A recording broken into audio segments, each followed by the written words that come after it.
everybody, and thanks for tuning in to a new video here on my channel. I know I did not upload for like a week, I think, but I really needed some time off and I'm back, and yeah, now I'm seeing this here.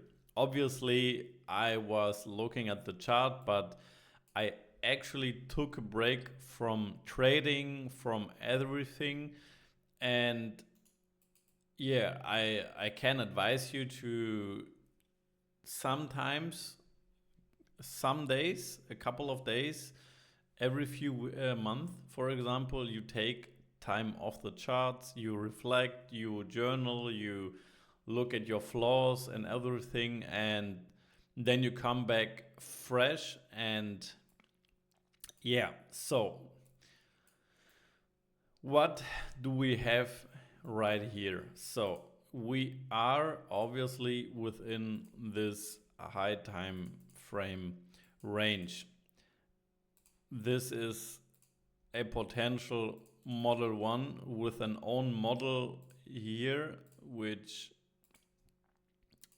hit the technical target, but obviously it smashed absolutely through it. And now we are approaching the range high, okay? So we ignored every supply here. We did not manage to sweep some of these lows. We just went straight up and created some structure demand on the move up here. So yeah, this is what I have here right now. We have some low resistance liquidity right here, and what will be interesting to see if price really managed to come up, if it goes for the lower high, reaccumulate, and then continues the move up and the cycle really is over, or if this was, like, so to say, the 10th of October, but the reversed one, and we liquidated all the shorts, and now we get like an buy, chop, maybe sweep to sell, okay? So there are many examples in the past, but this one is very significant because you actually can see this huge pump out. So I know some of you like to look at, for example, this here, where you had this massive pump over a couple of days, and we retraced it after, you can see, and then we went up again.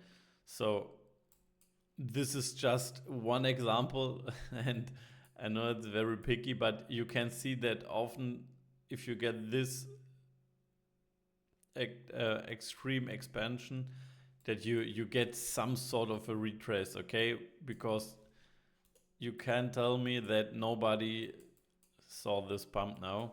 And obviously here, this line is the breakout structure on the 4-day, okay? So I'm on the 4-day time frame here. And this break obviously confirmed the move up to this point here, okay? And if we manage, I think it's a monthly, yeah. So if we manage to close a monthly candle above here, then this would mean that we are back, okay? Why? Because then very high time frame structure has been broken and the technical target would be a new all-time high, okay? So break the 4-day, you come to this high, break this high, you go to this high, okay? And then we can put some fibs, etc., and look how the expansion goes, okay? So it will be interesting. We have some resistance coming. Well, I pulled it wrong. So yeah, we have to see what happens. But yeah, you can pull some fibs, etc. But I would focus on what you see here now. And this is what we got, okay? So what I wanted to say in this video, and this is very, very important, you never ever FOMO in, okay? If you did not buy spot in here,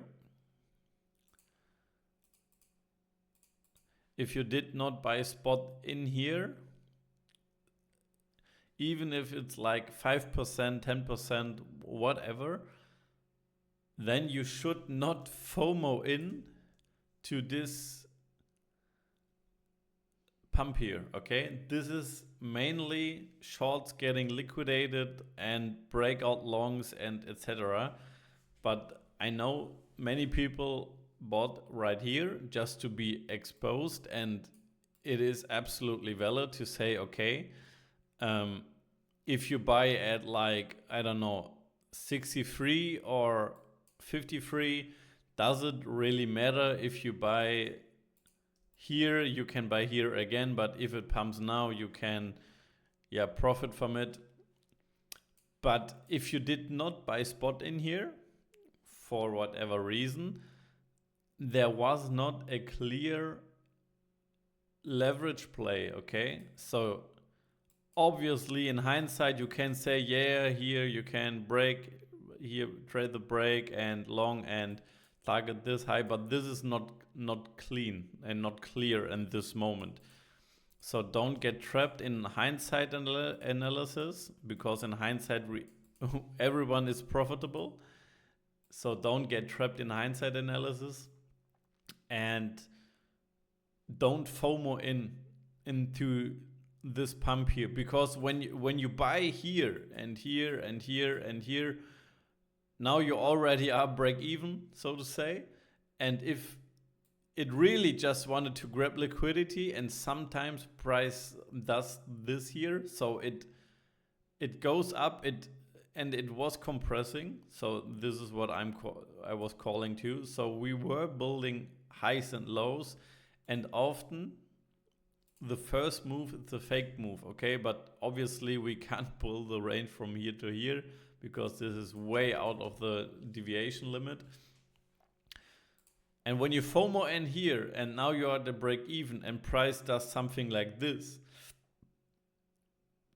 I don't know which emotion you will have, okay? So sit on your hands and have a plan, okay? If your plan is to, well, if we really go to here and we get a retrace, I will buy at the retrace, okay? If you say, I don't care, I buy now, and if I am a drawdown, I buy more, I have 20 millions and I don't care, okay? It's your choice. But have a plan, okay? If your time horizon on Bitcoin is 5, 10, 20 years, obviously this is a good price. But if you want to play the cycles, and if you want, so to say, the most out of your money, then you have to have proper risk management. And you don't have proper risk management if you act out of emotions, okay? So don't act out of emotions. Use this weekend, maybe even, to think about your actions and think about what you want to do and what your plan is, okay? Personally, I'm waiting what this even is here, okay? So does it really continue? Because price can't continue like this forever. You can see here price had this phase, like here it is the same from the volatility perspective. What happens after this? Well, we ranged for like 2 months, okay?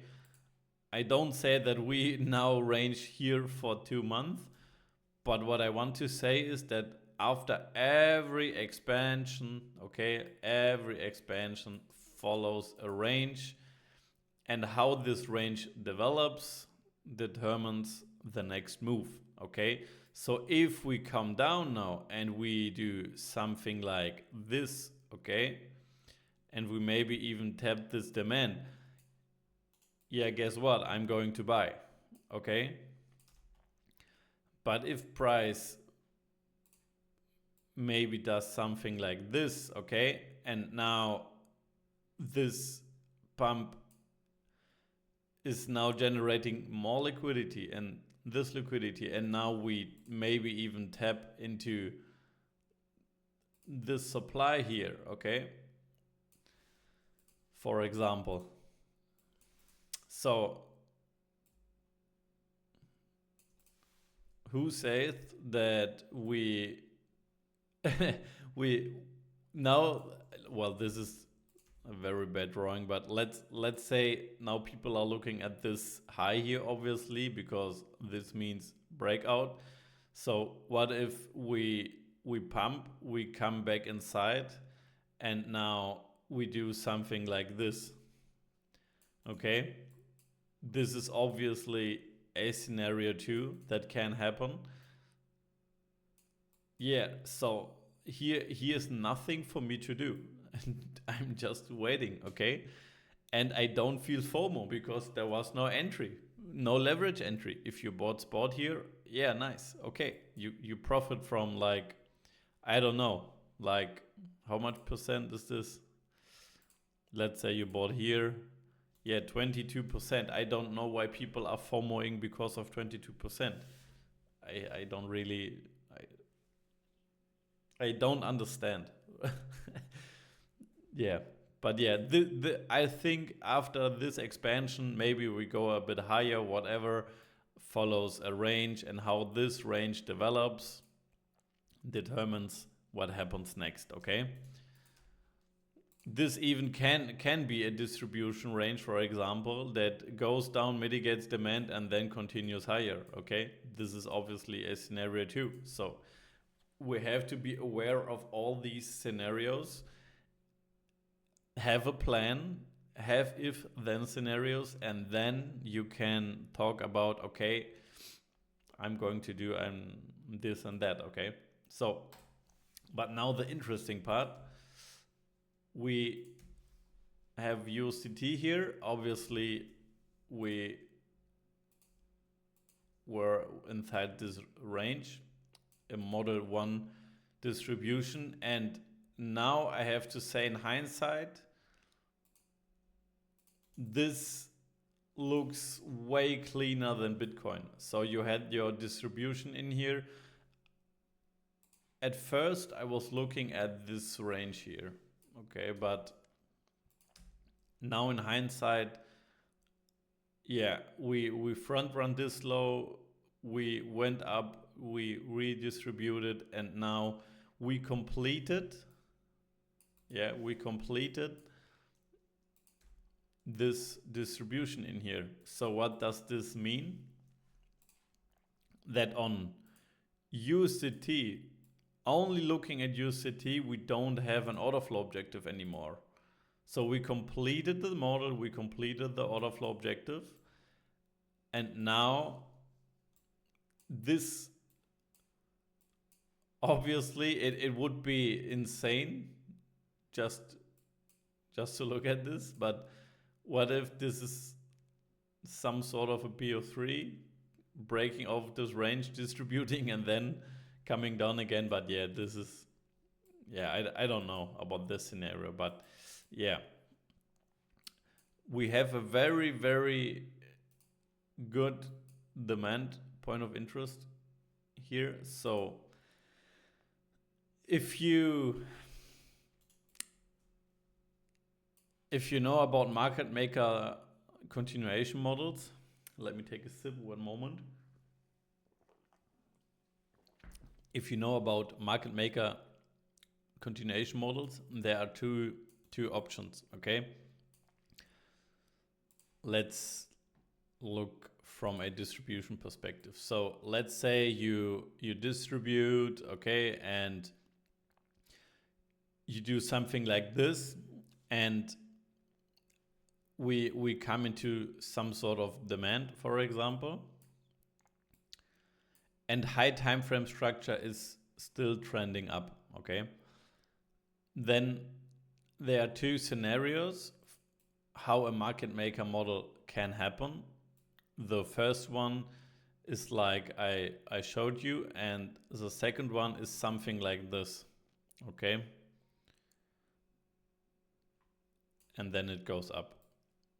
So there are two scenarios. Distribution, we get such a fast move down and a fast move up again, so it's very V-shapery, coming into some sort of a demand.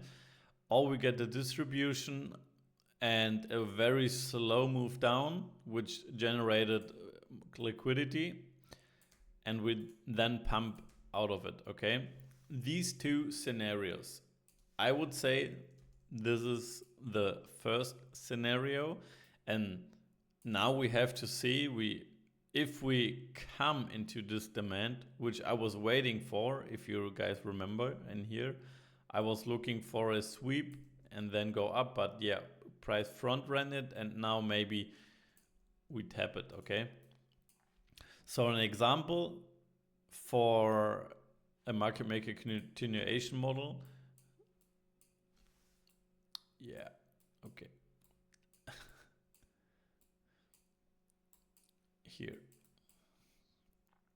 So it was an internal distribution, and you can see that we generated liquidity coming down, okay?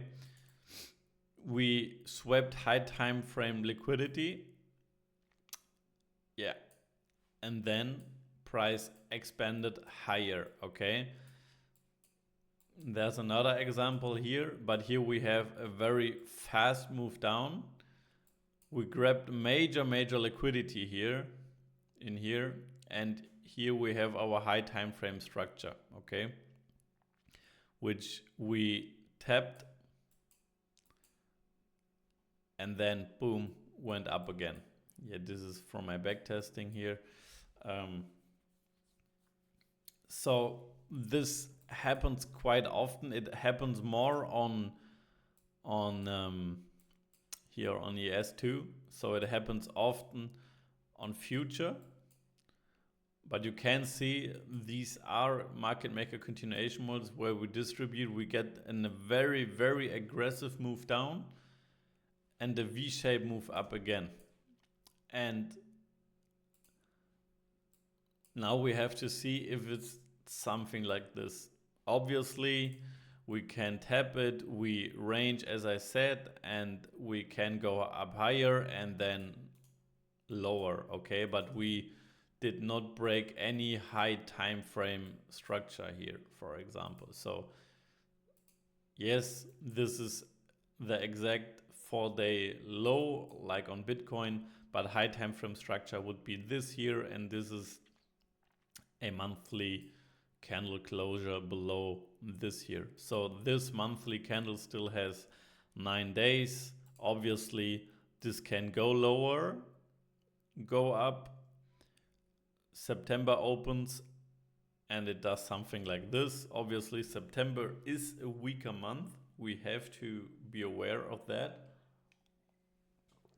So yeah, obviously we can range in here.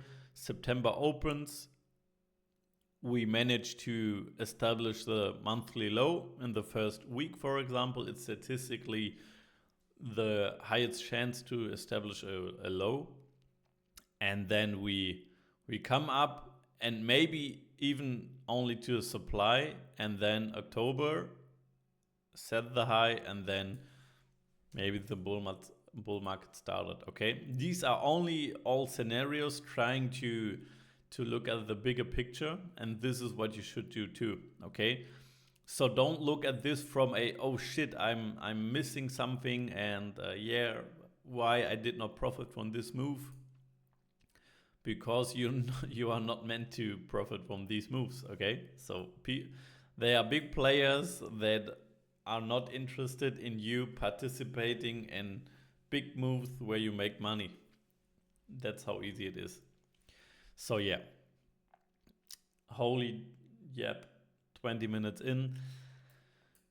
Yeah, so I think my message is clear. Chill a bit.